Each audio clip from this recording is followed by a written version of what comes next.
မီးအိမ်လေးနဲ့အချိန်ဤတန်ဖိုးတောင်တန်းတွေဝန်းရံထားတဲ့တပြေကုန်းရွာလေးမှာမောင်ဖြိုးဆိုတဲ့လူငယ်တယောက်နေထိုင်တယ်။မောင်ဖြိုးကစိတ်ကူးအိမ်မက်ကြီးတဲ့သူဒါပေမဲ့မနှက်ဖြန်မှလုပ်မယ်ဆိုတဲ့စကားကိုအမြဲသုံးတတ်သူပါ။ဖုံးကြည့်ဂိမ်းကစားအချိန်တွေကိုမတိမတာဖြုံးတတ်တယ်။တနေ့ညနေမှာရွာအပြင်ဘက်ရှိအိုမင်းနေတဲ့အဖိုးကြီးတယောက်စီကိုမောင်ဖြိုးသွားတွေ့ဖြစ်တယ်။အဖိုးကြီးရဲ့လက်ထဲမှာ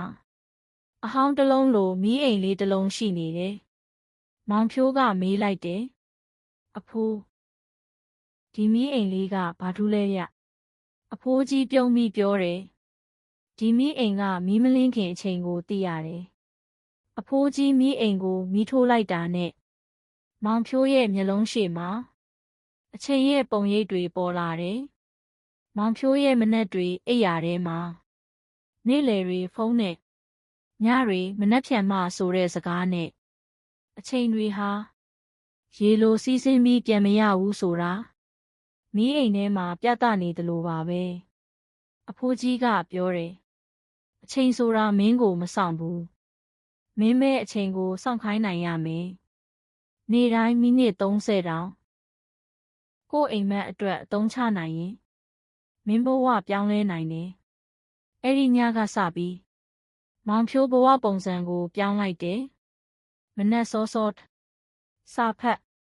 နေ့စဉ်လှုပ်เสียစရင်ရေးဖုန်းသုံးချိန်ကန့်သက်